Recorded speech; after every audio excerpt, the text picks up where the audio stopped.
You're listening to Later with Mo Kelly on demand from KFI AM 640. It's Wellness Wednesdays, and that means Claudine Cooper joins me in studio. Claudine, it's good to see you. I wonder, did you hear my last segment? Yes, I did. I was listening to you talk about coyotes, and I was wondering if you brought the coyotes up because I saw a pack of coyotes on my way home from work the other day, right? Where were you in proximity to your home? Next door. Okay, so it was in your neighborhood. Oh, absolutely. Well, so here's the thing. I'm not a morning person. I've told you that, but I have a couple assignments I have to do early in the morning, and it's dark, right? And so I've seen like a lone coyote in the dusk in the morning, in the dawn, I guess you would call it. And I'm like, it's one. I see them kind of come out of the bushes. But that day that I think I saw 5 in total. It blew my mind. I've never seen that many coyotes at one place at one time, and in what we would call a concrete jungle, literally next door to a football stadium, across the street from a concert venue. What are you guys doing here? Well, I don't know where their dens are. Dens, it's in plural, but there are plenty of them in the Inglewood area, specifically Inglewood, Gardena. Coyotes are everywhere. They're ever present, and you see them all hours of the day, be it morning, be it in the evening, definitely overnight. Check my security cameras. They're always running by. Really? Yeah, and they are not deterred by light. It's not like you have the floodlight come on and they scatter. They almost like give you the head nod, like, hey, what's up? How you doing? We'll only be here a second. You got any pets that we can, eat? Well, this is the other thing that's strange, right? So I saw the coyotes, which I thought was odd. But then last night I was in the marina and I heard this noise and it sounded something like a bark. Yeah. What was it, Mo? They have this like, yip, yip, yip, yip, yip. No. They howl and they yip. This wasn't even a coyote. This was 3 enormous sea lions in the marina. In a marina? I mean, I guess, but I don't remember ever hearing about sea lions on a boat. They had climbed up. No, that on I do know. someone's Yeah, they would boat. climb up on a boat. Yeah, I didn't know that they were all the in way a marina. It seems so odd, those of us who live in this city, we're not really exposed to a lot of wildlife in the city. So for us to see it now, what gives? I really don't know. Well, I see more video of bears walking into people's houses, unlocking car doors, just strange stuff. And yes, the wildlife was here before us. Right. We're in their habitat. Absolutely. But it seems like it's much more prevalent than in previous years. Now, I was sort of chewing on a philosophy I have because Tawala and I were talking before I came on. I ran into the studio and I heard you yelling my name, but I didn't know that animals typically, like coyotes, are nocturnal. I just thought it was odd I saw them. So now I'm kind of chewing on this philosophy. Is the world upside down? Well, part of it, I think we have disturbed their natural pattern. And I know I see more coyotes on Wednesdays and Thursdays. Say it with me, because those are the trash days. And they know, when I say they know, they're probably more aware of a food source, which is within reach on those days in our neighborhood. So yes, I know to expect them more on Wednesdays and Thursdays. I know I didn't bring you in to talk about that, but I thought it was interesting because I know you did post about the coyotes on your social media. It is interesting, and it begs the question: if animals are turned around and things are kind of upside down, what about humans? How are we doing? Well, I will say this, because we're on the eve, if you will, of the daylight savings going back to standard time. And I know that disrupts my rhythm, my pattern, my emotional peace. Same. I'm being very serious. No, really. Because when I started the show tonight and I noticed it was already dark, it's like, oh, here we go. We're getting ready to go through the change. And I think it's next Saturday night. And I'm dreading it, because I know that means when I get up in the morning, it'll be dark. When I go to work, it will be dark. Yes. And I feel like I won't have any day in between. You know, a lot of people are using these artificial sun lamps where it's supposed to give you the feeling of having more daylight. For me, it never worked to have artificial light. I prefer natural light. When the days get shorter, I am less energetic. Yes. Less active. Less inclined to work out. Well, not me. Well, that's different. But I'm saying, but I am. Yes. I am because because because I feel like I'll do most of my daily workouts in like the 1-2 o'clock hour, or maybe right before I go to work, which may be closer to 3 or something. But if I feel like my day's winding down, I'm less inclined. Listen, I think a lot of people, I've noticed it in the gym. I think a lot of people slow down at this time of year. It's kind of our hibernation phase. What we will see, and I'm sure we'll talk about it on air, we'll see an uptick in the gym right at about January 1st. Wonder why. And so now from about October through Christmas, we see less numbers in the gym. We see less people in group fitness classes. It becomes kind of a trend. A trend, but it's almost like it's an annual event. This is the time where we work out less, or we get more involved with kids in school. True. Our true. responsibilities are different than as they were in July or what have you. That's true. And all those things probably work together. But I know personally, you're no different than anyone else. Does it ever get any more difficult for you? It does. In fact, like I was saying, you know, every now and then I have to go into work early. And when I say early, I'm talking 5 a.m., 5:30. I hate it. But, you know, I have a job, so I got to do what I got to do. And on those days, I do feel really impacted by the darkness, and I don't really necessarily want to work out. But once you get there, and I think this is true for most people, they say the hardest thing about working out is getting there, right? Whether it's a walk, whether it's a martial arts facility, what they call it, a dojo. Dojo, karate, Japanese, dojang, Korean, hapkido. Got it. And so for us, we kind of just encourage people, just get here. Right? Don't overthink it. Don't say, oh, you know, my Pilates class, I couldn't get in, so I'm not coming. Just come anyways. And that way, once you're there, even if you just, you know, do a couple reps, you might do more than if you were at home. That's what I usually say. I had a membership to LA Fitness before the pandemic, and I gave it up when the pandemic hit. And there was a while, I'm going to say a few weeks, where I tried getting up at 5 a.m. and going when they opened. And did I feel great after I was done? Absolutely. Absolutely. Of course you did. Did I feel like roasted crap when I woke up in the morning and tried to get my body to a certain point where I could really work out? Absolutely. There's a trade off, because I will never be a morning person. No, I will never be a morning person either. But like I said, you know, I do what I got to do. And if I do got to do it, I'll get up at 5. It's not my favorite thing to do. But once I've hit that workout, it actually sparks that energy for the rest of the day. So I guess if I was going to give a recommendation at this time of year, if we do have to experience more darkness and shorter days, then maybe just wake up a little bit earlier and get that energetic boost of doing some kind of workout in the morning. When we come back, let's talk about the holidays and how that can get in the way of our workout schedule. It can get in the way of our eating schedules and impact our diet and I think all this works together, if only because we're not working out as much because of the weather changes, and our diet is changing because of the holidays and how that usually works against us. It's comfort food season. Let's talk about it when we come back. It's Later with Mo Kelly, Wellness Wednesdays with Claudine Cooper, KFI AM 640, live everywhere on the iHeartRadio app. You're listening to Later with Mo Kelly on demand from KFI AM 640. KFI, Mo Kelly, Wellness Wednesdays. We're live everywhere on the iHeartRadio app, joined in studio by Claudine Cooper. We were reminiscing during the break, Claudine, but it was about this larger conversation of the seasons are changing. Our eating habits are changing. Our workout habits are changing. Yes. And I find that, part of I'll say the down period that people have is with the winter, with the holidays. We made comfort eat. You made mention of that last segment, and all the good work that we might have put in the first 9 months of the year. goes out the window.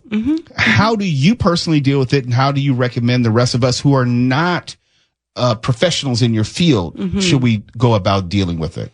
Well, this is a great question, and I think probably everyone listening can relate, because I can relate too. And I think just as a human, this time of year calls for comfort, right? You just think about things that are warm, rich. You're chilling, you're in the house, you're with your family, you're watching your favorite shows or listening to music, as we were talking about earlier.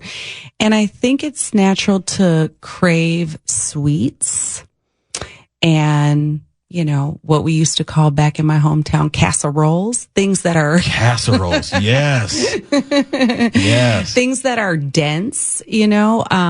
In the summer, you might feel more like light fare, things that are plants coming from, you know, the earth more. You might want salads, but my only recommendation is to try to just stay as far away from the sweets as possible. And I love sweets, but nobody actually needs sugar. Sugar does nothing for your body. No. Absolutely zero.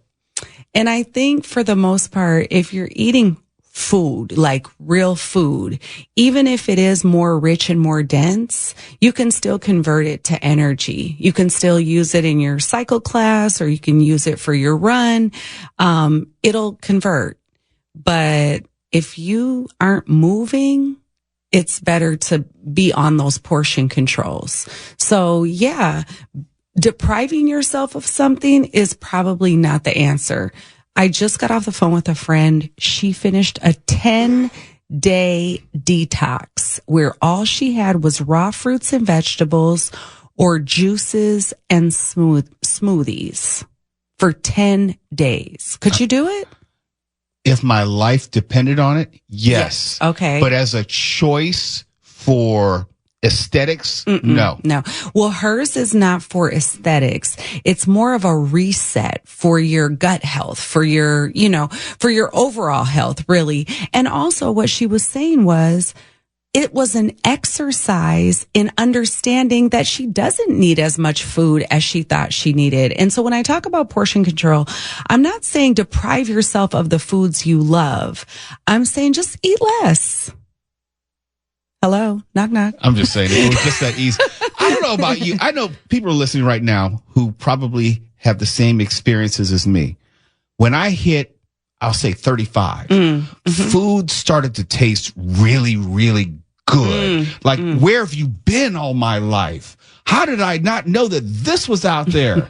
What? I've never tried that. It just, because when I was younger, I ate to live. And I would eat as quickly as I could. It so didn't matter. Get back outside and play. Yes, of course. And then I hit 35. It's like, this is steak. What? Oh, more mashed potatoes, please. Cue the music, guys. Yes. He's in love. He's in love. Absolutely.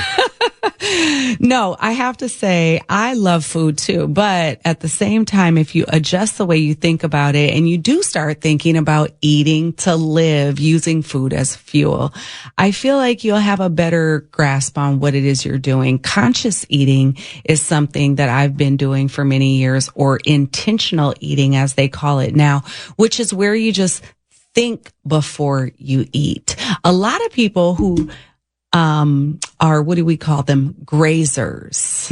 They don't even think about the fact that they're going to grab for, I don't know, a bag of popcorn or a sleeve of cookies or whatever it is. You mean like our snack drawer? That snack drawer. You saw it, right? Oh, that is top tier snack drawer. Let me just tell the listeners what's in there. So if you're a snacker, which who doesn't love snacks, but because I'm a conscious eater or an intentional eater, I don't just eat snacks because I will eat a snack to stave me off from something, you know, or whatever. They have popcorn. They have granola bars. Yep. They have goldfish. Kind bars, cold fish, yes. I mean, it's cashews and stuff. Yeah. Top tier. Yeah. Yeah. Cookies. And it can be dangerous if you abuse it. If you go back, 2 or 3 times, let's say in a 3-hour show like I'm doing, you can find yourself getting hungry because you can spend a lot of energy over the course of 3 hours. And I try to stay away from it as much as possible. I think it's nice. I've noticed, I also went to another company recently where they had an open floor plan and they had an actual restaurant that the employees could access food. They didn't even have to pay. It was like they made it comfortable for them to the point where you never want to leave. Isn't that brilliant? It is brilliant because it probably inspires productivity. It does. It inspires productivity. You get healthier foods because it's not just vending machines. It's someone there saying, oh, I'm making yogurt parfaits today, or, oh, I'm making salads today. The proteins are blah, blah, blah. Oh, wow. Oh, it's a situation. And I won't say exactly the company, but I will say that it's a tech company. Mm-hmm. And so I know these tech companies are the way of the future. I went to a seminar years ago with another mother friend of mine, and we were just kind of interested in STEM, STEM, for our daughters. And so this was hosted by the National Association of Black Engineers. And so we learned that STEM was going to be the biggest industry. Now, keep in mind, at the time, our kids were in elementary school, and now those same kids are in college. But at this time, they said, parents, listen, if you can direct your children into a career in STEM, they will be making so much money. Plan ahead. Start guiding them, that way. Anyways, I say all that to say the tech company can afford to pay people and to keep them fed in healthy foods. Well, maybe it's not too late for me to change careers and go to work. Time to make a leap. Yeah. Go to work for one of these up and coming tech startups. I think that if you really start to look at the way we were schooled, right? So when we went to elementary school, we were there at a certain time. We had lunch at a certain time. We had recess at a certain time. We sat in a certain place, although I always got kicked out of my seat because I was talking too much. Am I talking too much? No. This is called radio. Oh, great. See how your gifts will make way for you? Right. Because I can't speak for Mark Bronner, but he probably was the same. You guys got put on the... Oh, no, I was a smart ass. I was always talking. I was combative with the teacher. I was debating the teacher. It's like, that can't be right. And look at me now. That checks out. Right. That definitely I didn't know, but here I am. Well, this seminar, I don't know why I'm sharing this, but this was some good information. This seminar basically said that we were trained to work a more structured 9-to-5 job based on how we were schooled. Absolutely. My kids went to a progressive learning environment, project-based learning. They came and went as they want. They called the teacher Mo. What? By the first name? Oh, they would get hurt. No, yes. See, I'm old school like that. That's Mr. O'Kelly to you. That's why you couldn't be a teacher there. No, but I'm saying to this day, my friends, my peers whose parents are still living, they are still Mr. or Mrs. So-and-so. I had an interesting experience yesterday. Do we have time?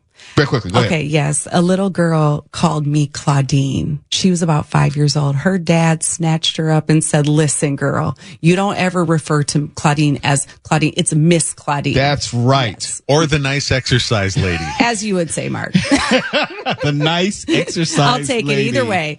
Yeah. Claudia Show Cooper. some respect. Claudia Cooper, very quickly. Yes. Coming up on Friday is what?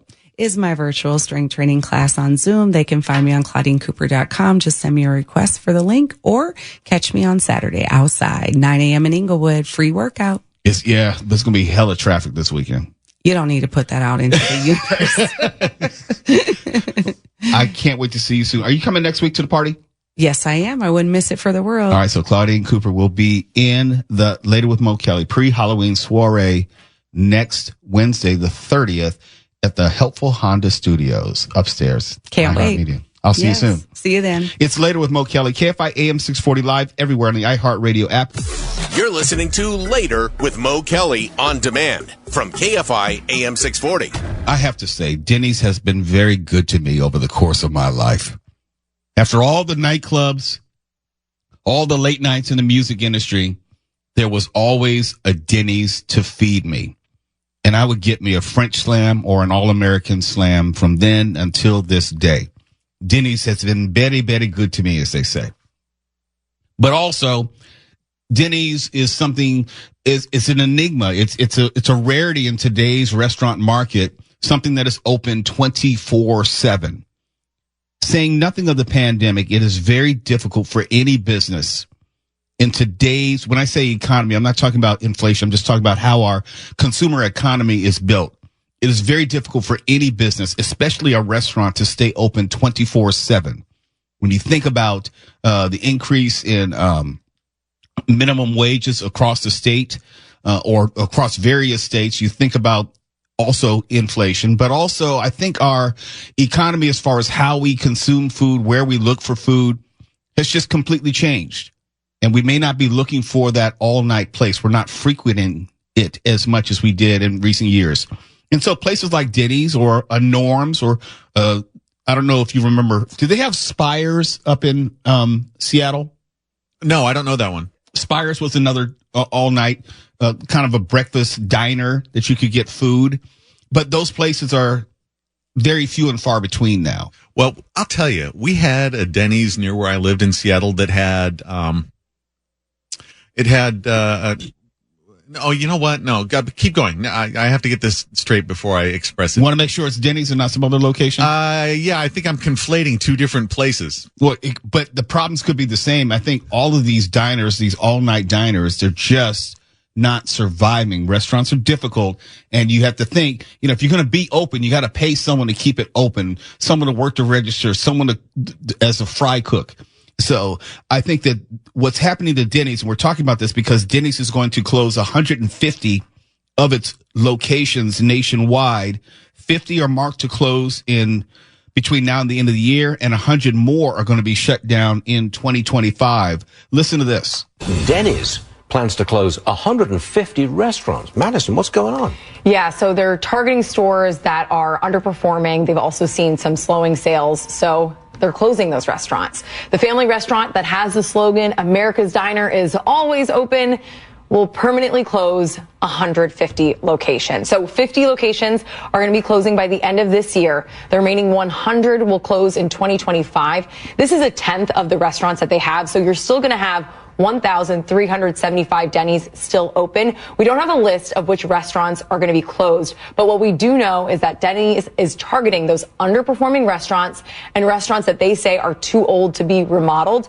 The chain, which has long been known as being open 24/7, that changed during the pandemic. They allowed certain franchise locations, obviously, to close. A quarter have remained closed during certain times. So not every Denny's is 24/7.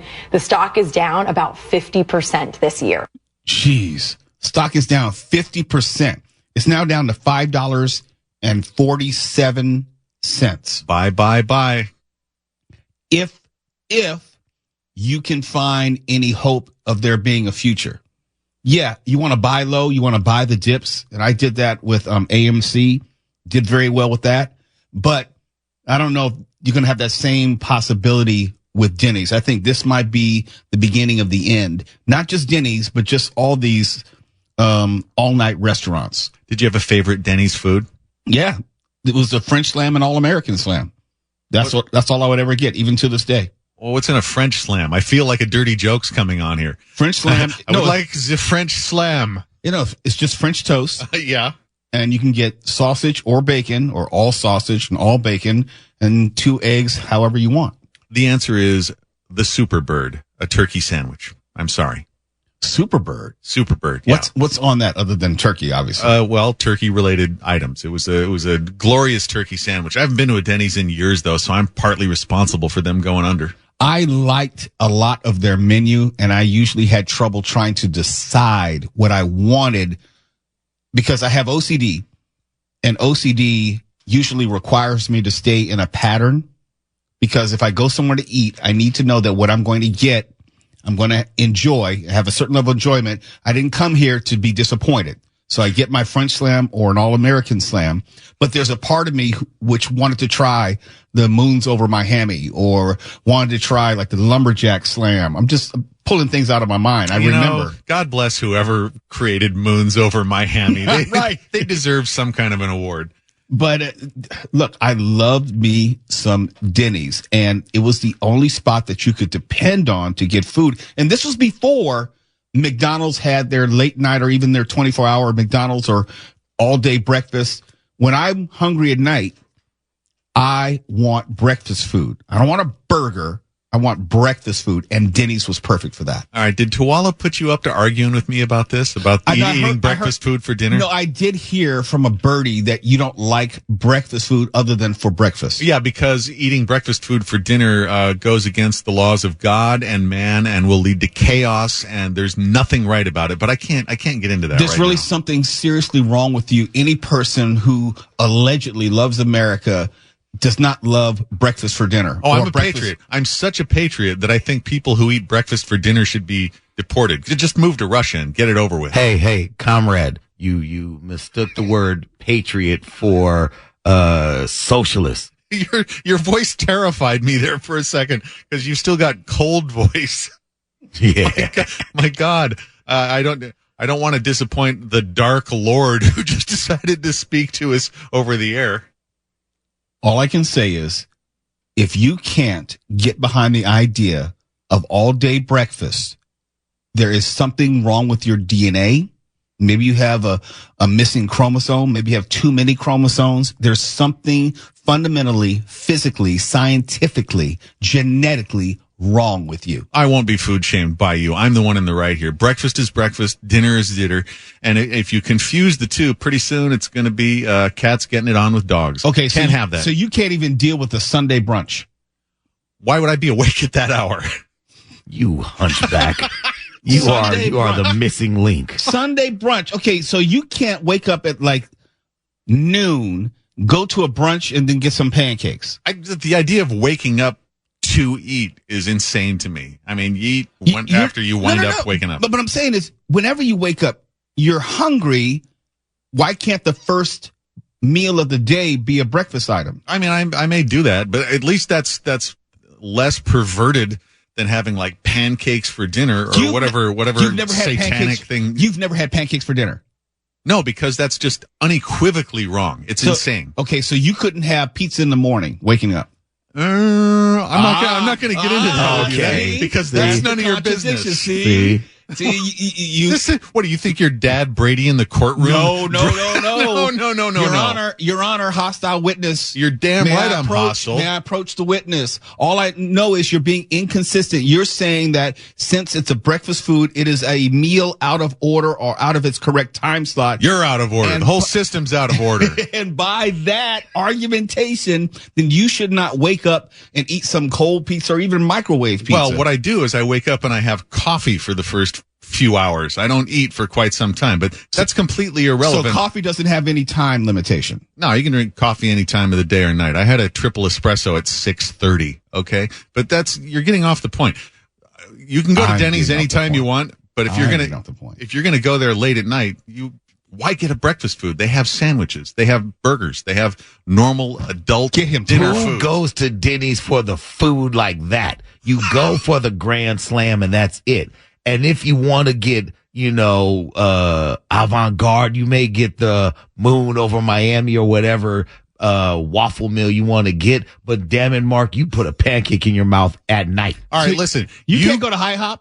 Would you not go to IHOP? I don't think I have been. Tawala, you go to Denny's late at night, you get your French slam, and then you take your penicillin to get treated for it afterward. This is insane to me. You've never been to IHOP. You've never been to IHOP. Well, look at the time. I'm looking at the time, and it's time for you to take your ass to IHOP. Oh, now even Will, the traffic guy, is chiming in here and taking your side. Let's bring up Will Kohlschreiber. No, we have to do the news. No, we don't. Yes, we do. Host privilege. Will Kohlschreiber, are you there? I'm here. Okay. What say you on this topic? Mark's nuts. Thank you very much. Yeah. KFI AM 640. We're live everywhere in the iHeartRadio app. Now to Mark Ronner, who's nuts in the KFI 24-hour news show. Unacceptable. LA Metro's unveiled a new program to keep riders safer at bus and train stations. Okay. Got him.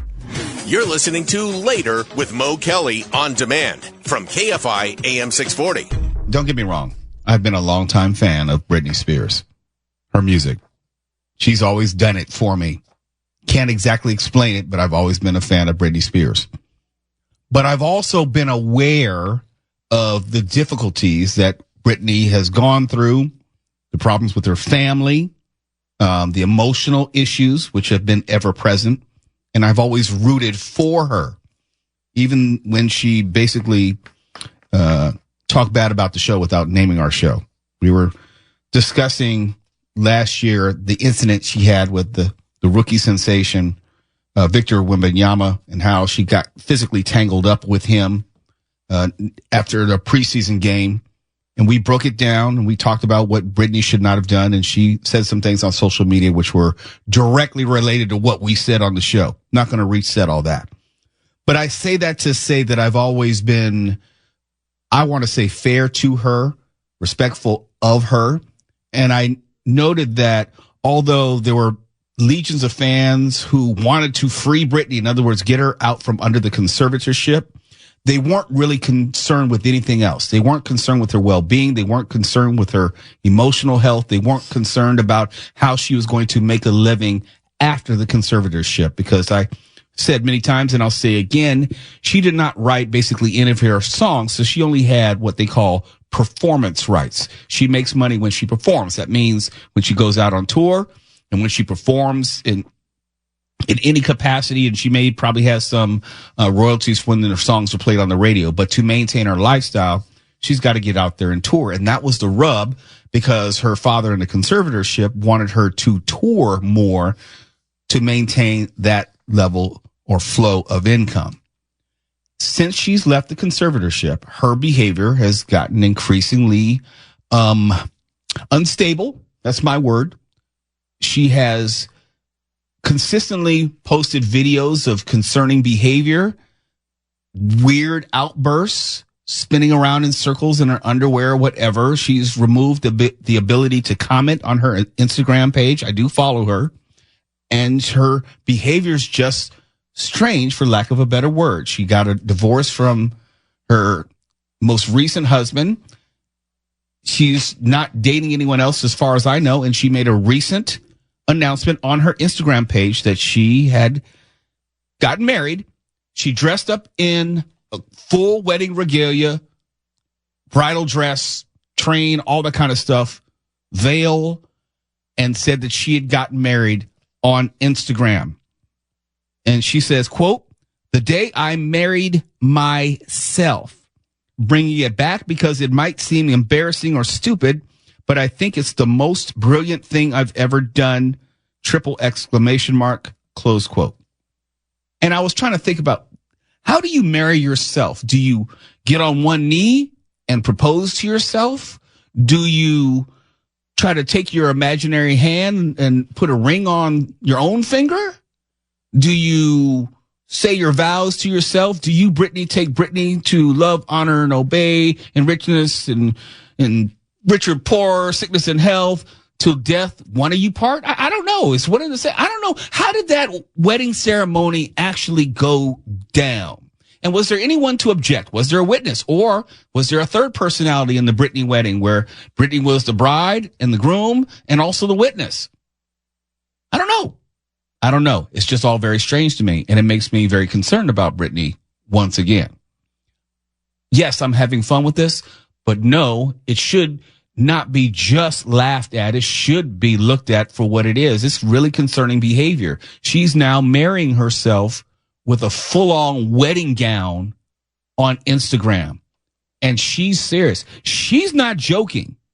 She's taking it completely seriously that she has married herself. I don't know if there's any marriage license. I don't know if there's any paperwork. I don't know if there's an engagement ring or a wedding ring. I don't know about any of that. I don't know if the relationship was consummated and she had sex with herself that night. I don't know. I don't know. I just know that Britney says that she's married and it's the most brilliant thing that she's ever done because she's married to herself. You know, if she keeps acting erratically like that, she might even start eating breakfast food for dinner. See, that was uncalled for. Boosh, come on. If it was, no. A callback can only be funny. No, it can only be funny if the original joke was funny. Then the callback can be funny because you're referring back to something that's funny. Thank you, Dr. Carlin. Okay. But it wasn't. So you don't get credit for either. Okay, all right. Tiffany Hobbs. Maybe she has some insight on Britney. I don't know. She hasn't gotten here yet. I'm wondering if she's ever going to get here. She has to be. She has the next segment to be here. I'm here. Where are you? I was at Denny's having breakfast like any sane person would do. That's not a callback either. That's just a reference to a previous segment. Does anyone not? Do any of you know what a callback is? Stefan, do you know what a callback is? I do. Why is it these two can't get it right? I don't know. At 2, Tiffany. At 2. You're angry tonight. But we got another soldier on our side, so that's all that matters. That's true. She is right. KFI AM 640. We're live everywhere on the iHeartRadio French Slam app. We're not here to make up your mind. We're here to give you the latest. KFI. And KOST HD2. Los Angeles, Orange County. Live everywhere on the iHeart.